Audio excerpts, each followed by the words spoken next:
All right, folks, let's go ahead and get started for the Tuesday, September 23rd, 2025 meeting of the New London Planning Board. Thanks, everybody, for showing up. Just a reminder, we're recording this, so you can watch it later. All right, so we will, first up, we're going to start with a tree cutting, 300 Lakeshore Drive. Tom, if you just want to come up, say your name for the record, hit the little button so it goes green.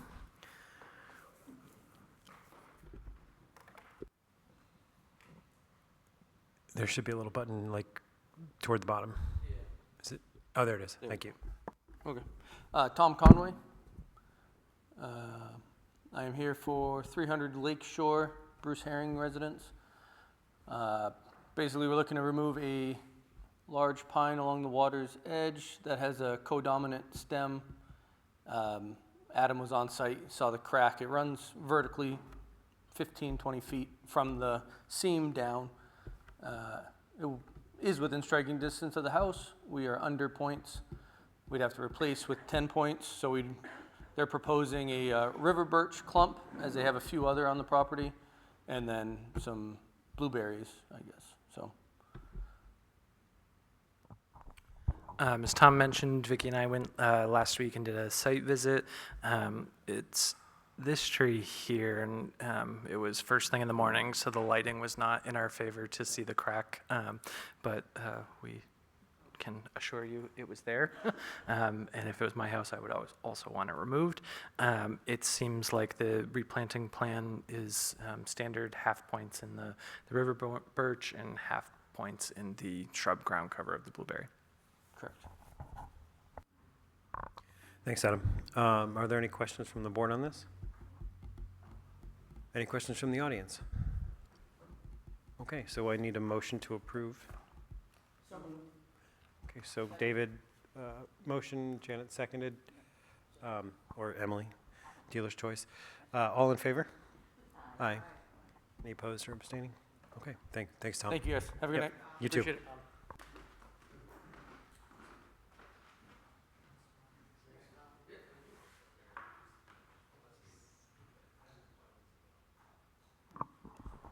That's what we were just wondering. We'll just, We can skip it, or Emily, do you know a Cliff Notes version that he was looking to share with us? Or? He's been working on. use your mic. Sorry, thanks. He's been working on some different proposals for trails and things like that, and I think he just wanted to briefly touch base with that type of plan. It could be my fault. I might not have been clear enough in the email with him. But if he comes in later, we'll just maybe circle Sure. back if he doesn't mind hanging out. So with that, we're going to move on then to the CIP, keep things rolling.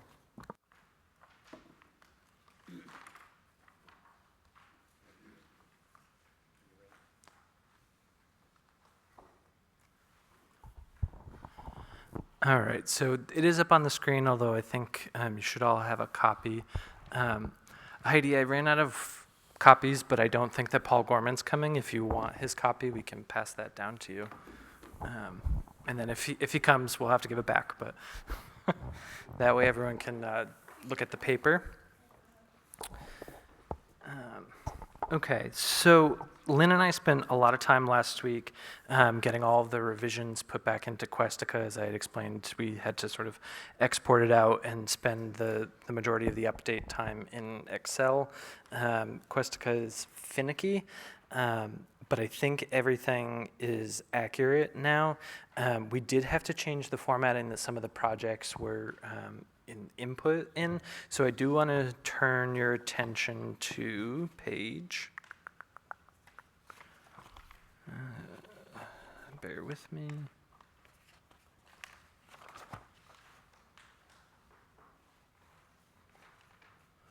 If anyone sees the sidewalk projects, page 2, okay.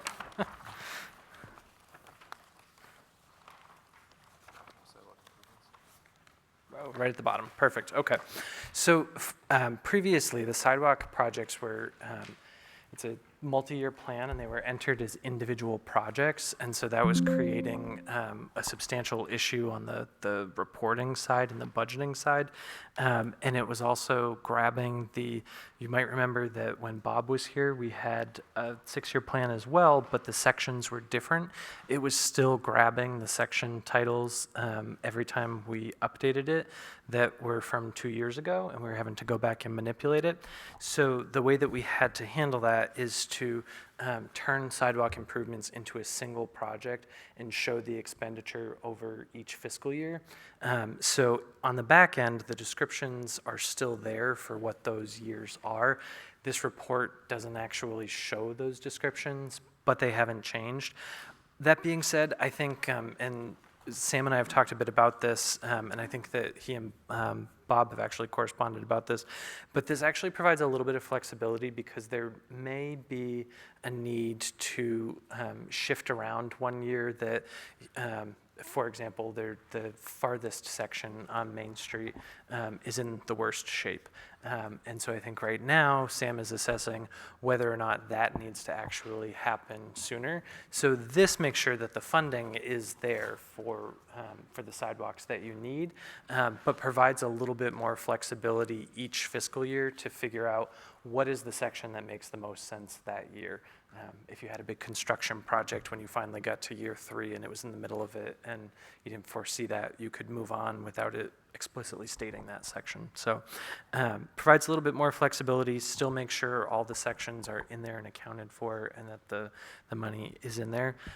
You'll notice the same tactic was taken with sewer slip lining to make sure that we have the every other year progression in here so that for this fiscal year and then 29 at 60, escalating in 31 and 33 to 80, and then 35, 100, so that we don't have to rebuild these reoccurring projects every time. We can simply keep adding to the end of it. And then the same thing will also happen, you'll see with like the small six-wheel dump truck, the plow trucks, that they will simply have one line item for the plow truck and then the reoccurring cost in the successive fiscal years.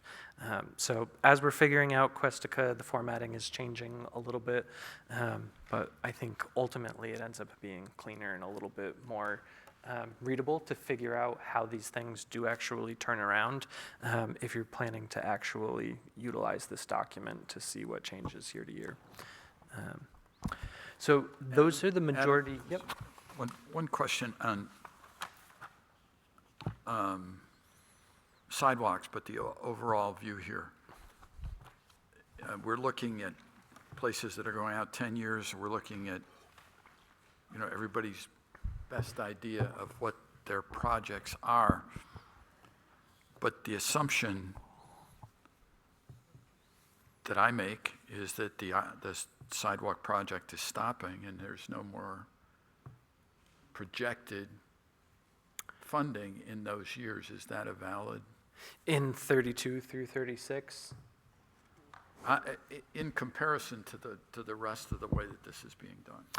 Yeah, I don't think that they have a reliable enough view of what the conditions of the other sidewalk sections will be then, or if there's new sidewalk sections in order to predict what the amounts would be. I mean, obviously we're kind of playing catch up on Main Street with those amounts.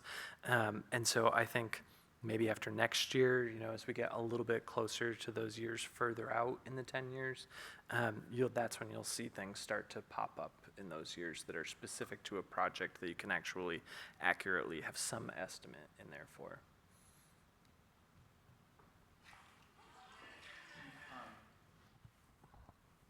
I hear what you're saying. I just asked the further question.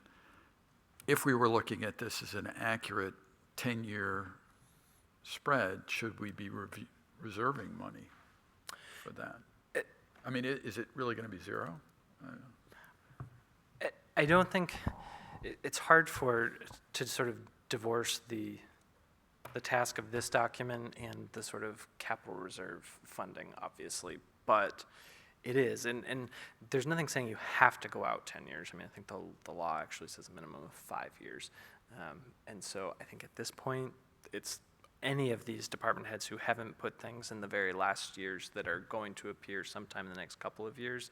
It's simply because they don't know enough to provide an accurate estimation at this point. Okay.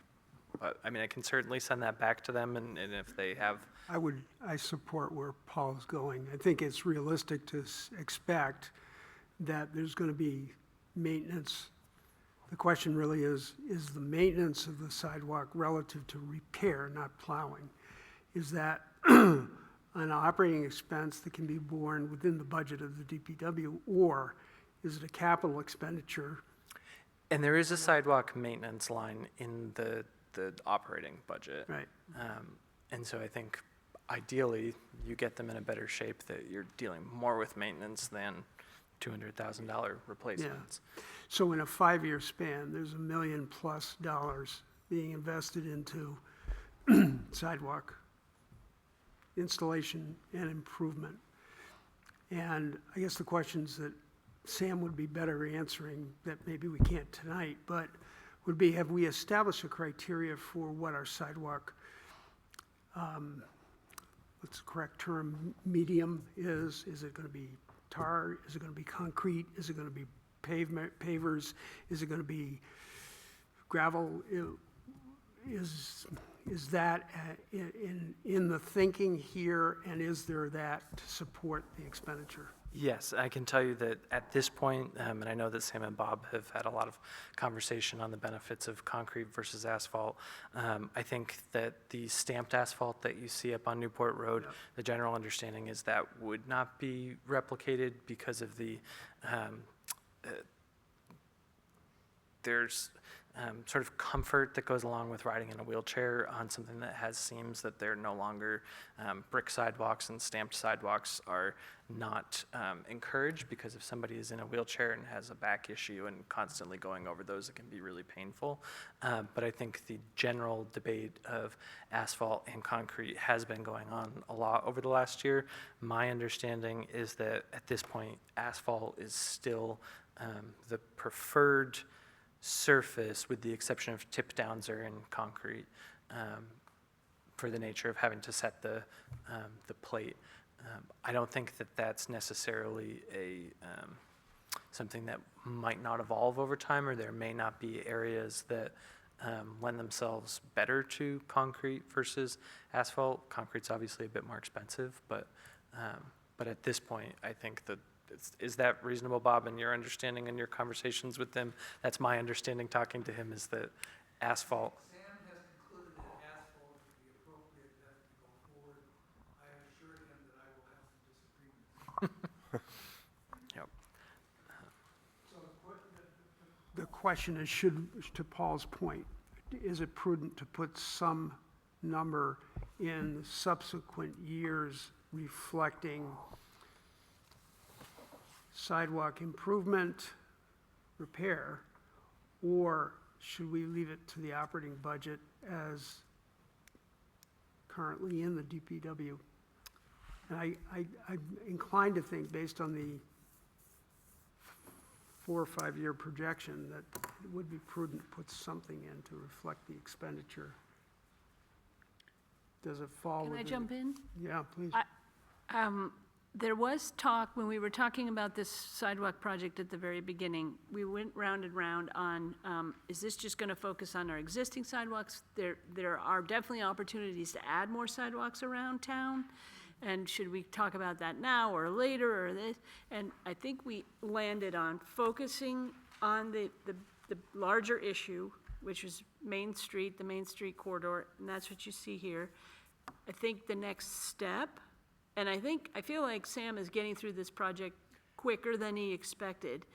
I think the next step will be to talk about adding more sidewalks, the possibility of that. The Bike Ped Committee is talking about that as well.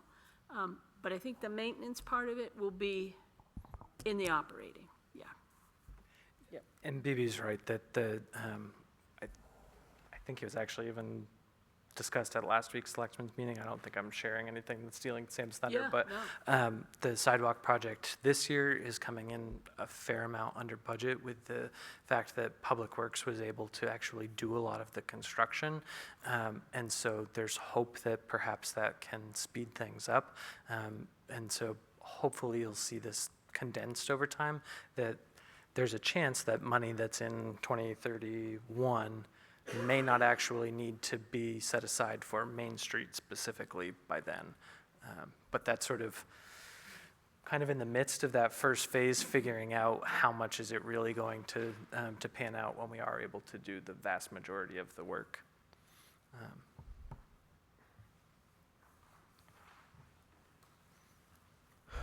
Are there, thanks everybody for that. Are there other questions on this aspect? So the points that I want to make sure that we do discuss, because we left them a bit ambiguous after the last meeting, are the fire station expansion on page 1 and the ladder truck on page 2. And so as it stands right now, they're both happening in fiscal year 32. As the refresher, Jay is concerned that the wait time for ladder trucks is about 3 years right now. So his desire was to move the ladder truck up 3 fiscal years, which in turn meant that we needed to plan for the planning and design study for a potential expansion of the fire station even earlier to make sure that we could actually fit a new bay there before we sign on the order for the fire truck. If the desire is to still stay with the fire truck purchase in 2032, which is the 20-year time period that I guess we typically stick to, knowing that you wouldn't likely take delivery for 2 or 3 years, then we will move the planning and design study 2 years out from 27 where it falls. So I guess I'm looking for direction from you all on how to handle that.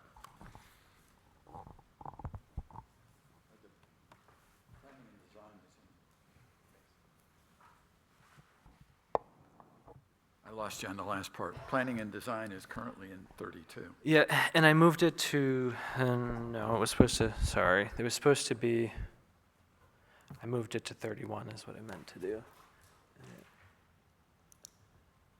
Sorry, let me change that in real time, just to show that it was there, but we weren't necessarily settled on that's where it was staying.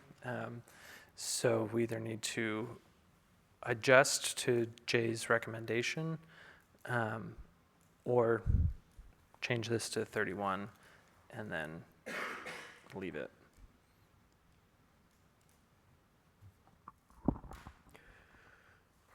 Do people have thoughts?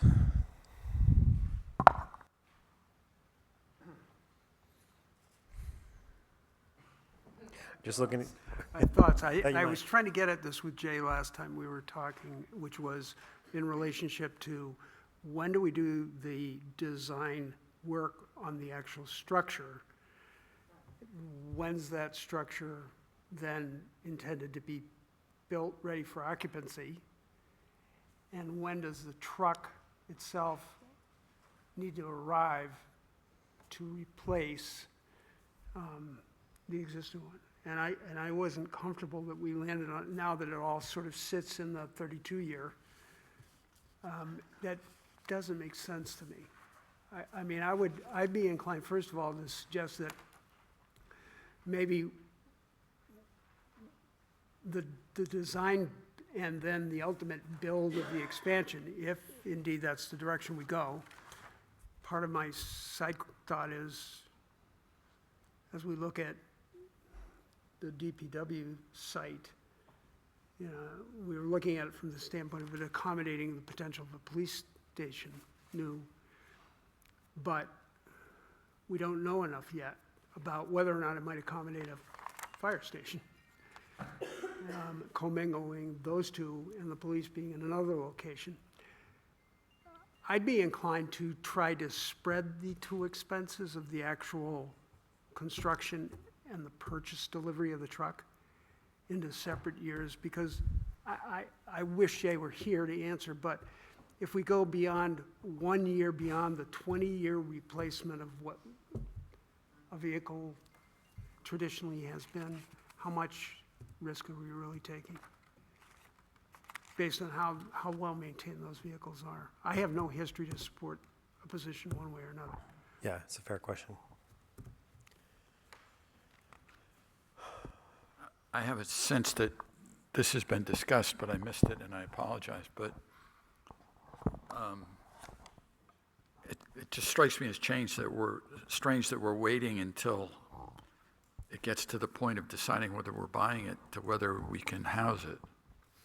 And should there be a separation of a study at least to make sure that we can build it there? And that was, when I gave Lynn the notes, I think it just ended up in the wrong fiscal year. It wasn't intended to fall in 32. It was supposed to be the year prior so that we would know whether or not it fits before it actually got put on the warrant. So is there a question whether or not a site is viable because of the other considerations that need to be factored? Yeah, I mean, I think that that's something that has to be explored, where you're gonna, when you add on to the fire station and you add another bay that there's a truck coming out of, where are people going to park? How's the circulation going to work? Where you currently drive in to get into the parking spaces would essentially be where the ladder truck would come out. How are you gonna manage stormwater with additional impervious area? And I think all of those things have to be looked at to make sure. Jay has drawn up, plans of what he thinks it looks like. So, sort of architecturally and space-wise, it seems like it fits there. Can everything else be designed around it? And I think the next question to that is, and if it is, how long into the future does that serve their needs? And you made that point too, Charlie, about oh, sorry, go ahead. My first question is, when we order a fire truck, is that when we pay for it? Or do we pay for it? He said there was a cost benefit to pay for it up front last time. I think Okay, You lock in a significant savings, is what he said, if you do Okay. it. I was gonna say, I think you lock in the price, but you don't actually pay for it until you take Okay. delivery of it. I think there's a deposit, but I don't think you're paying the bond or out of capital reserves until you actually take it. Right. And we put money away each year in a capital reserve account towards that purchase. And now the fire trucks are done on the sort of lease program, right? The last one was different than it had been, Yeah, where there was like a lease payment and a balloon. Yeah. and something. so is the fire station expansion is in 2032? You're indicating that the planning and design would be the year before that. Yeah. And then the fire truck is in, I just had it, is in 2032 I'd- also. I know. So the warrant would be on 2032, but there's a lead time to actually taking delivery. For 3 years. Okay. 3 years. So that's- you'd have Some the years period out to from build when the. it's, So if we do it in by this 2032, then that takes us the 3 years, and then that will be the 2035 would be the 20th year? No, I believe 2032 is the Is the 20th 20th year, year. which is why Jay had requested moving it up to 2029, thinking you'd take delivery at In 20 years 2032. old. But the reason that the warrants for the ladder truck and the expansion could happen in tandem and at 2032 town meeting would be because assuming they both passed, you'd have time to actually construct the building while the fire truck was being built before you take delivery. Because last time, if I remember right, the discussion was that the planning for the building was happening too far in advance of right? There was a gap of like 3 years or something that was longer, that was Right, the because concern? we had put the planning study in 27 based on Jay's desire to move the truck purchase to 29, so that.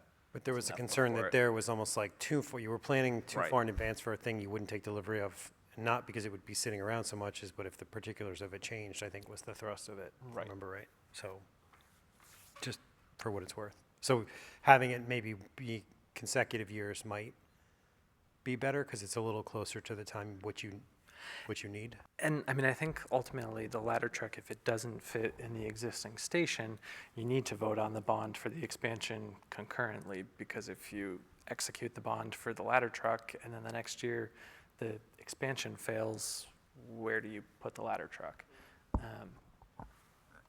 At the risk of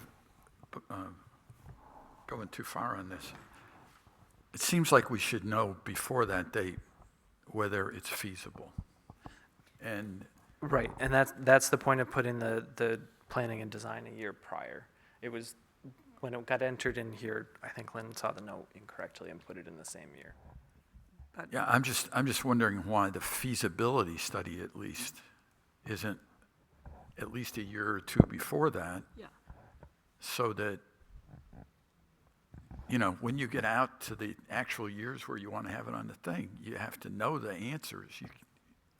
So are you suggesting put the in 2030? Well, Yeah. I'd put the feasibility in 2030, the station in 2031, and the fire truck in 2032. Right. So that's kind of like it was before, but with less gap between the planning and the acceptance. So it still spaces it out more, but not quite as much as it was before. Was it 3 years before? I feel like it was 3 years, and the concern was that we were going to be planning for something that It's going to take too long. was going to take too long, and like Plan. it could change by the time we got it, and then we planned for the wrong thing. So I think that maybe making it concurrent, but spreading it out a little bit gives us a little more wiggle room here. Is that, and so you're proposing the expansion before the truck, BB? Yeah, yeah, because let's determine, well, start it, yeah. I mean, passing it in 2031, it's not going to get built right away. And then we pass the truck the next year, and then the truck comes in 3 years. I mean, it's just this is just a plan, right? But it makes it a little easier to swallow, I think, when you see it spread out that way, not all lumped together. Just my opinion. I agree with you though, Everybody but jump- spread out, but then Yeah. not quite as much as before. And that sounds like, Charlie, what you're thinking too? Yeah. What others, anyone else want to weigh in? Does that make sense to folks?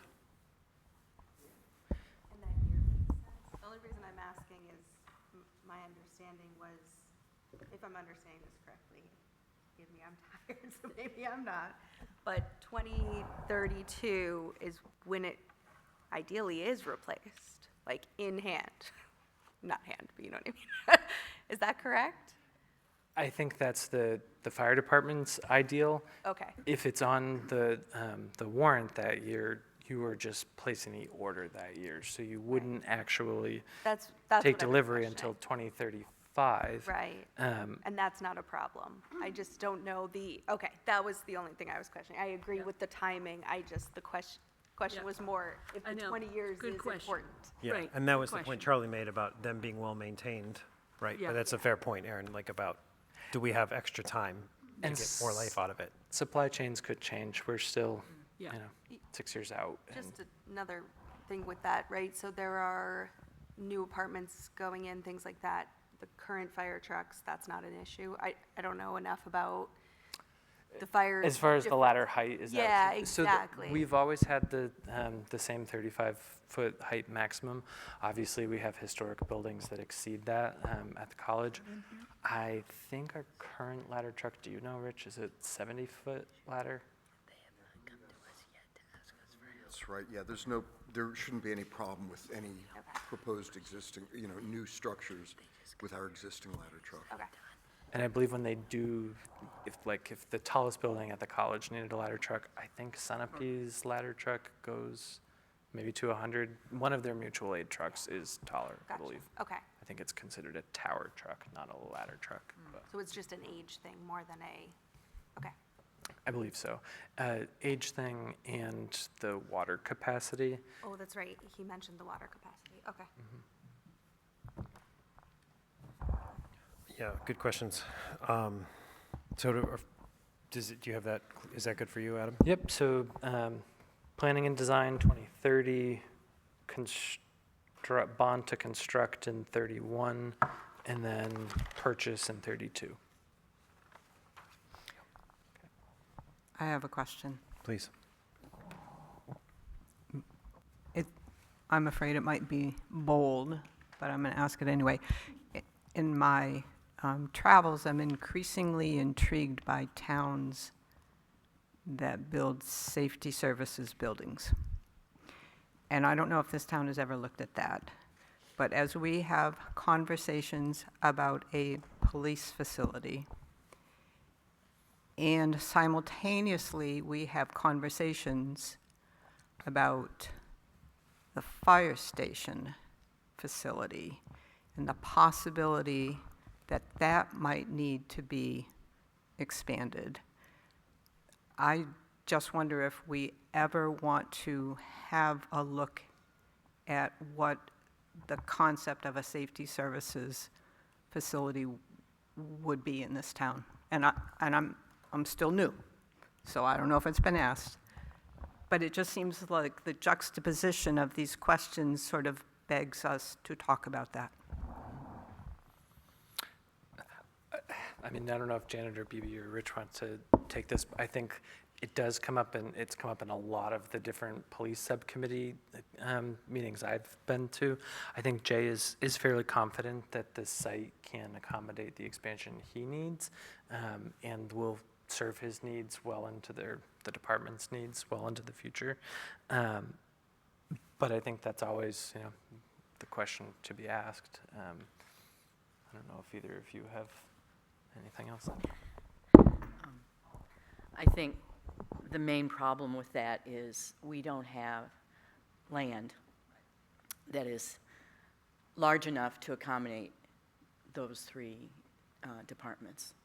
So I think that, if we can't even find a place to put a police station, then probably we can't find a site big enough to do fire. The three being, Fire, police, and, well, no, I'm sorry. And dispatch. oh, I see, okay. All that, yeah, so, yeah. So that's the only reservation, I think, over the years.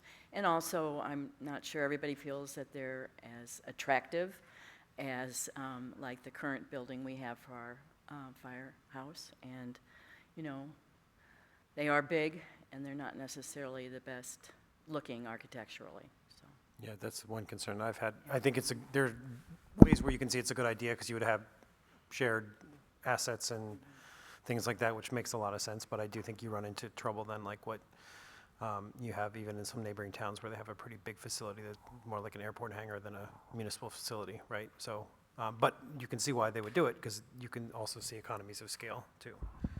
One of the points that has been brought up from time to time when this question has come up at the various meetings is the physical location of the police station, that the police are less often in the building, and so they can be essentially a little off-center from the geographic middle of town, and it doesn't have the same impact on response time, versus the fire department tends to be substantially more stationary when they are waiting for a call, more or less. They're, obviously a lot of things they're working on at the station, but the centralized location providing an equalized response time is factored a little bit differently. And I think that even factors into like your homeowner's insurance rates for the amount of population you can respond to in a certain period of time and the classification that you get. So I know that had, at one point when the discussion had come up, I think it was 6 or 7 years ago now, that was the concern, that the piece of land that was being looked at was very far off to the west end of town.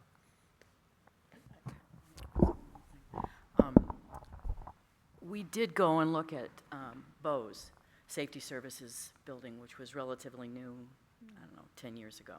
And we also looked at Sunapee Safety Services building.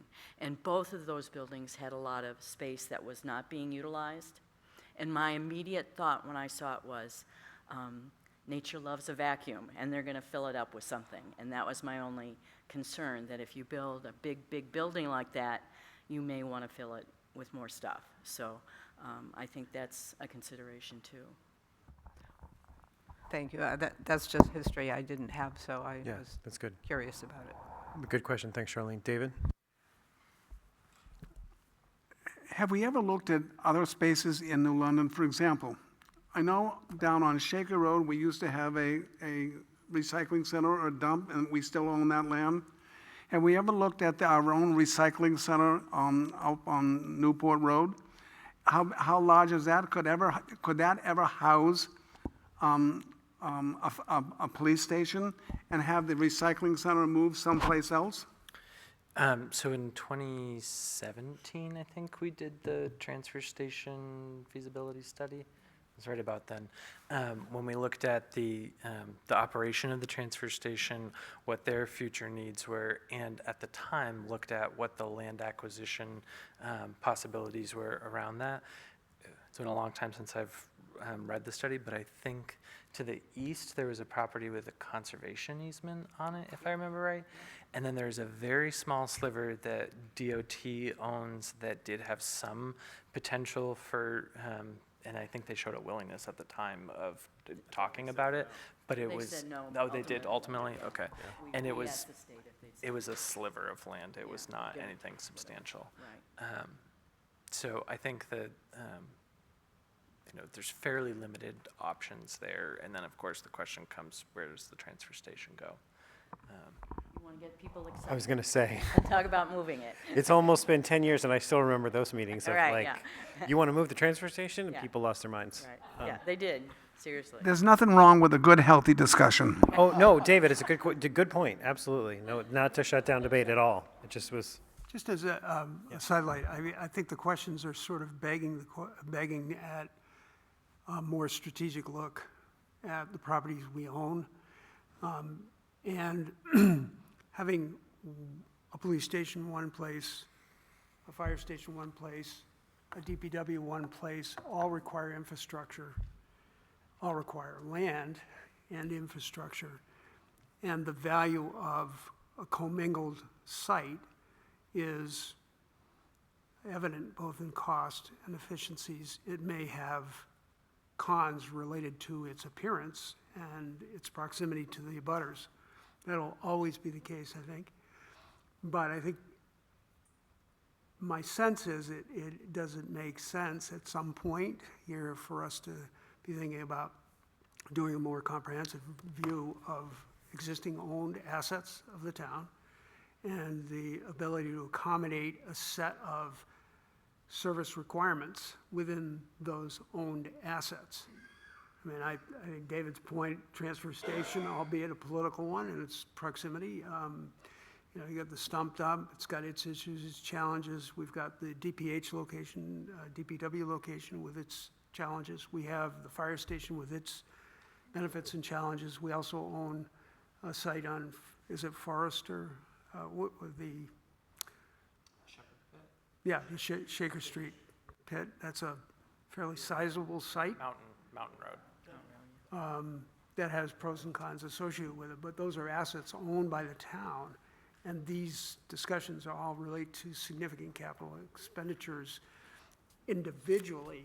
And that's really the question I think Charlene was getting at is what's the value of commingling and to what degree? Realizing everything's going to have pros and cons. yeah, agreed. So I think, if that's the case, that's really a select board decision, I think, in terms of, is that something we want to chase now or not? Or at some point in the future? yep, I agree with that it's smart to have the discussion at least, right? To the point David made and the point Charlene made, it's worth talking about.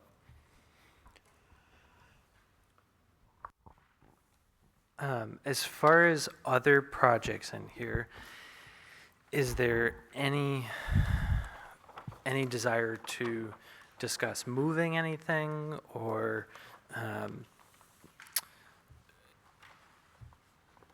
to adjust any of where things fall other than what we've already discussed? I have a couple just that I've had the benefit of looking at it for a little bit of time. I think I have a question about the amount on the DPW complex of $5 million.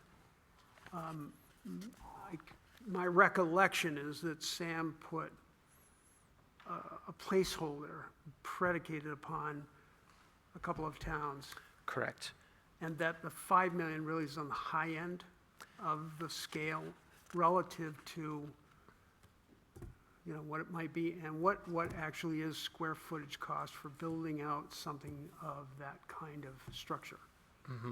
So we've, he and I went to visit 2 new facilities. Hollis and Guilford's is just getting underway. It's not actually completed yet, but, and they were on the opposite end of the spectrum price-wise, although substantially similar in what was accomplished. And so it was a little perplexing. Unfortunately, the other public works projects that have been undertaken locally were for much bigger places like Dover. And so there wasn't really an ability to, you know, their operation is just far more complex with, you know, a completely Much more dense. specialized lift bays and things that, you know, for whole fleets. And so this was higher than Hollis, but quite a bit, like almost half of what Guilford saw. And so it's, I don't know that I would say it's high end. I think it is kind of the But midpoint. I look at them, frankly, at the existing building and the square footage of that building itself. I can't imagine spending $5 million to replace it in kind at its existing location. I don't see that. So I'm wondering how. And a lot of what the space that has to be replaced is not necessarily open garage bay. I mean, there are the garage bays that need to be replaced, but it's the office space, the locker room space, the kitchen, the higher cost finish space, and then, you know, potential wash bay, potentially a lift service bay, that the building that's there is largely just an open industrial room.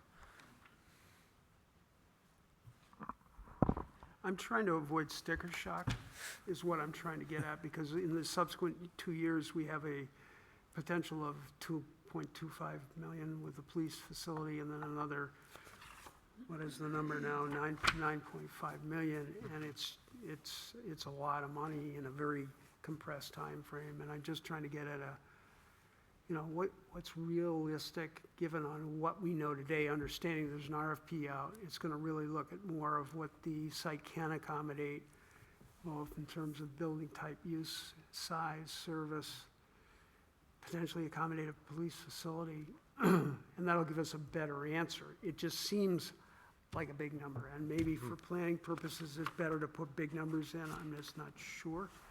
Yep. I just get a lot of sticker shock when I look at it, and then I'm thinking about bonding. These are bonding numbers, not capital reserve numbers. And that starts to get a little dicey, Yep. just in total expense. So I'm just asking the 5 million in the context of the 3 numbers as well. Yeah, I mean, obviously, it's not as honed as the police station number, which I do want to follow up on that after, too. I forgot to give that update. It's not as honed as that because we have not been through the same planning process to have some real-world estimates. And unfortunately, the timing just isn't falling into place to have those numbers. I would like to think it's would like to think it won't be any more than $5 million. But I guess I would be hesitant to drop the number and have it come in at, you know, say drop it to 3.5 and have it come in at 4.5. When's the RFP going to be awarded, and when's the likelihood of the turnaround on the actual RFP itself? So the actual due date for the proposals is the 15th of October. As far as the awarding, I mean, some of that will fall to the selectmen's schedule to review if they want to request more information. I can't imagine it would happen sooner than a month to award to get started on things after the 15th, by the time you have a meeting to review. So I think the likelihood of this actually being on the 2027 town meeting warrant is shakier than it is. I mean, obviously, that's the goal, would be 27. It seems somewhat unlikely at this point. But, you know, we're sort of stuck in having to move this document forward for a public hearing the night before that the proposals are due. And so the timing just isn't great.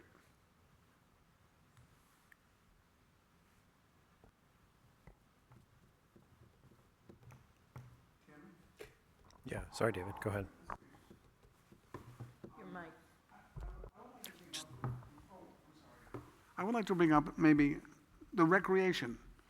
We have lots of children making use of our elementary school and activities in the town.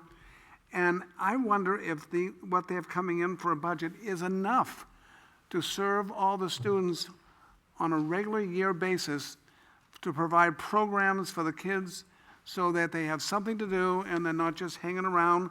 And I think Mr. Kidder probably could have some wonderful opportunities to engage more kids. And I question whether that's enough money in the recreation department. So from a capital perspective, not operating? So Yes. And I don't think that Putnam actually submitted anything in here for a capital project. He and I did discuss the potential for a capital project, and I think that over the next year, that is something that the Rec Commission will work on for some bigger infrastructure needs. As far as their operating budget and the programming, Putnam will present that to the selectmen on the 17th. Is that the? Yes. October 17th, where he will actually discuss his budget and how the operating budget goes towards programming. So Adam, maybe next year when we have the CIP, maybe Mr. Kidder can come representing the Recreation Department and educate us on what he'd like to see happen. We can certainly do that. They, Rec right now does not really have an infrastructure component that they are responsible for. Most of their facilities actually fall under the Public Works facilities umbrella, and so they get sort of hidden in under Sam's responsibilities. So you'll see actual capital projects at the beaches or elsewhere fall under Public Works budget. Yep. On the police station, though, before I forget, so at the last meeting, we discussed whether or not the 9.5 million was still an accurate number, because that was the number that we had put in prior to the LBA work that was done last winter. And so Emily and I pulled the LBA estimates on the 3 properties, and they sort of ran the gamut, and we kind of picked the middle one, which was just about $8 million for construction, and we applied a 4% inflation factor, and we would already be at $9 million this year, just a year out from that. So we felt like leaving it at 9.5 in 2029 still tracked relatively close, and that does not include the 2.25 for the land acquisition and the planning costs, which the numbers the LBA put together also did not include. The LBA numbers that we used to formulate the 9.5 include the land site work, but not the actual purchase price. Obviously, the 2.25 is largely dependent on what piece of land is found, and that's sort of high end, I think, of land purchase and design fees. But that being said, design fees on a $10 million facility are probably $300,000 or $400,000, and so that doesn't leave an exorbitant amount for a land purchase if you do find something that is highly desirable. So she was comfortable and thought that that still represented a relatively accurate picture of the cost. Thanks, Adam, for that. Are there questions about anything else that folks are looking at in the budget? I think all the questions have been smart and thoughtful. I appreciate people weighing in. I have one more. Yeah, please. There's a paving project, Whitney Brook Road, on 2031. And I recall Sam saying that if we didn't have gravel roads, we wouldn't need a certain grader. But there's a grader in 2032. So I'm just asking, is that a different grader? It's the same grader. Every year when we update the CIP, they push the grader out one more year because parts have maintained their availability and they've been able to keep our 1981, I think, grader up and running, and they don't want to invest in an almost $1 million piece of equipment if we are continuing to inch towards gravel roads. That being said, he hasn't or paved roads, he hasn't wanted to completely eliminate it, not knowing that it may be political suicide to suggest some of the roads get paved, and there could be operational needs there. I think he's also explored the option of, if we ultimately are likely still going to have a gravel road somewhere, that you can actually hire out your grading or lease a grader for a short term. Yeah, he mentioned that. That would be a savings. So that's a great question, though, Charlene. But I think at this point, we haven't hit the tipping point of not having enough gravel roads that we don't need our own grader. And so until we keep accomplishing some of those pavement jobs, they feel like we still need one in-house. That makes perfect sense. Thank With you. any luck, it'll disappear. I mean, approximately. Camp Sunapee, Davis Hill, Whitney Brook, 40 acres. 4.1 miles. 4.1, okay. Yeah. Seems lower than, Your street, yeah, my road yeah. is. I think what Sam's, I don't want to talk for him, but it's the real question about what's the return on investment for paving over what period of time that you would then be able to reduce your operating expense and the capital expense of a loader. And then there's if you do that, what if everything stayed the same, you buy a new one, what are the local surrounding towns' needs for a grader that might be a shared asset in addition? And I think those are still outstanding questions, but I know it's on his mind. Yep. And certainly you could pave every mile of gravel roads for the cost of a grader. And I also think, a couple of the roads are close to lakes, and there's a lot of new research coming out.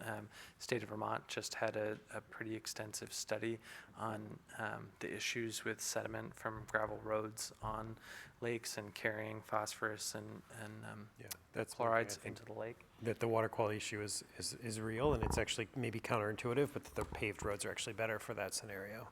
So, yeah, which you wouldn't think necessarily. Yeah. Right. And with Forest Acres, that's a good point, Lamson, similar too, that there was constant drainage maintenance that had to go on because the culverts were constantly filling with runoff and sediment that was moving along with it, which then, of course, would blow out and end up, in people's yards or the lake eventually. So.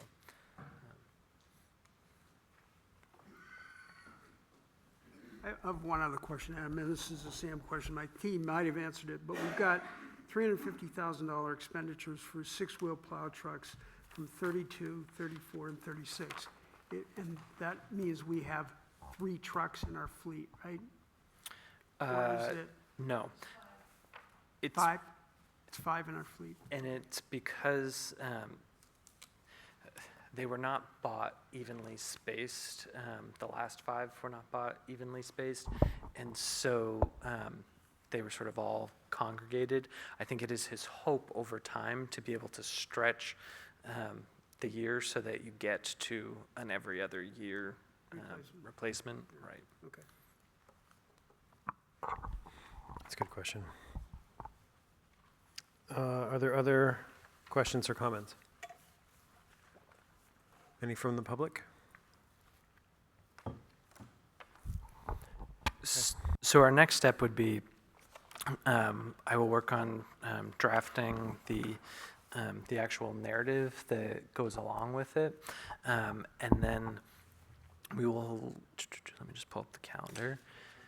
So the 14th will be our public hearing, October 14th, and that's a public hearing of the planning board. Ultimately, our friends that have joined us to plan on this, you guys don't get a vote at the actual public hearing. And so the planning board itself will vote to move that forward to the selectmen, which the turnaround, the budget jamboree is a week or so early this year, so the turnaround's pretty quick. We will pass it, I assume, on the 14th, and then we will deliver it to the selectmen in time for their jamboree later that week. What that means is that we need a meeting between now and the 14th to just review the narrative. I want to allow time to just sort of let all the department heads watch the video, make sure that they don't, have any concerns with anything. Sam is on vacation until through next Tuesday, so by the time he gets back, I think doing it late next week might be a little quick for him. So I was wondering if we might have availability on Monday the 6th. The ideal situation would be to get everything out and posted. We will advertise the public hearing next week, but to make sure that all of the draft materials are available at least 1 week prior to the hearing on the 14th. So if we could meet on the 6th or 7th so that everything is out by the afternoon of the 7th, that would be ideal. I think if everyone were agreeable and we had a quorum of the board, a daytime meeting on the 6th, we could accommodate a morning meeting, a first thing, or a late afternoon meeting. I believe this room is booked that night, which... Yeah, Adam and I talked about this a little bit earlier. Is it possible for folks to meet on the morning of the 6th? I understand it's not going to work for every... Yeah, daytime's hard for me too. Yeah, I get you. I hear you. What's that? Okay. Arlene, I'm seeing a yes. Janet? Yeah, it's good. Okay. David? Okay, so we could potentially get enough people, it sounds like. And Aaron, I can get, we'll get the narrative out the week before, so if you want to look at it over the weekend and shoot me an email with comments, we can make sure those are, does 8 o'clock on the 6th work for people? Is that okay in work schedules for those of you that? Okay, is that okay for you? It's not too early? Yep. That's not too early for you, Adam? Oh, no, that's perfect. All right. So let's plan on 8 o'clock on the 6th for that. Okay. And I expect it'll be a relatively quick meeting. We will use, Charlie put a lot of effort into last year's narrative, so my plan is to use that as sort of the framework, update and add in a couple of things that we had talked about. So hopefully it's not a terribly long meeting, and those of you who have to get to work can get on your way. I would just add, Adam, I think that what I've heard in public comment at least, and I agree with also, is that to the extent we can add footnotes to help readers understand the basis for the calculations that are being made, so that there's a lot of the, here's the knowns and here's some of the unknowns, will be helpful to people having a better appreciation for the inexact science that this is. Sure. And I will send out a message to all the department heads and ask them to try to attend, so that if there are any last minute questions, or, I mean, certainly they're the ones that can explain where calculations come from, that they're here and we can do it on the spot. When should we expect to see a draft?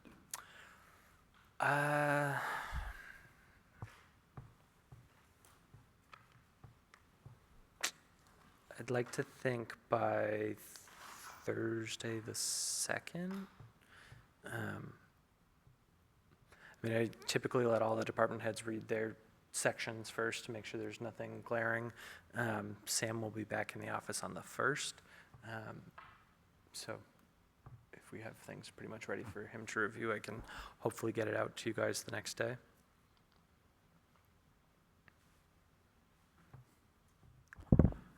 Just a quick question.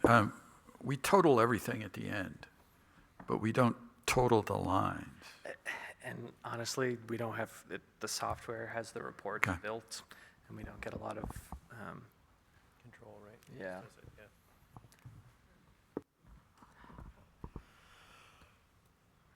Okay, So So, that's yeah, it. I think you all got the email about the LSPA's plan reading workshop on Saturday. If you are available and interested, it is there as a resource, and they ran it in the spring last year, the same day that we had the Housing Commission forum, so I don't think any of you went, but I expect it'll likely be a twice a year or at least once a year offering from them going forward, so hopefully if you're able to attend, you can. yep, I'll see some of you there maybe.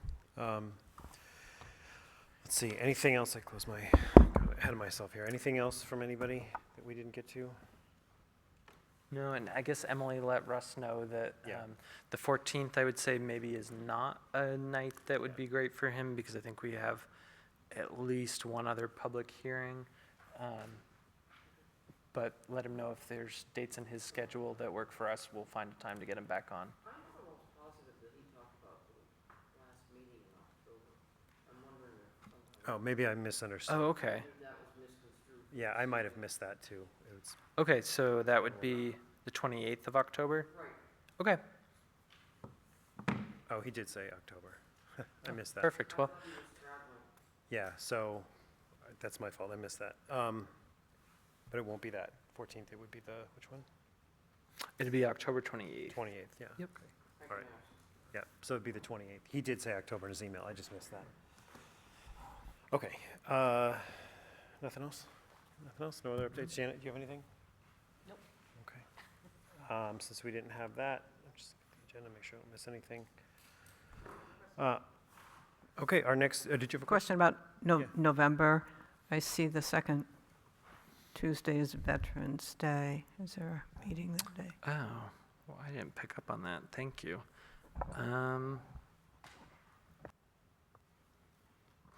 Stay tuned to your emails. We can't bump it up because the week prior is the New England Planners Conference. So maybe the following week, the 18th. It would be also great if we didn't have to meet the week of the 25th. We typically try not to meet that week because I think that's the one and only time we had a public hearing that we did not get a quorum for was Thanksgiving week. So that would sort of split the difference. So if you could tentatively add the 18th, it's technically a zoning board night, but I'm not aware of any pending zoning board applications.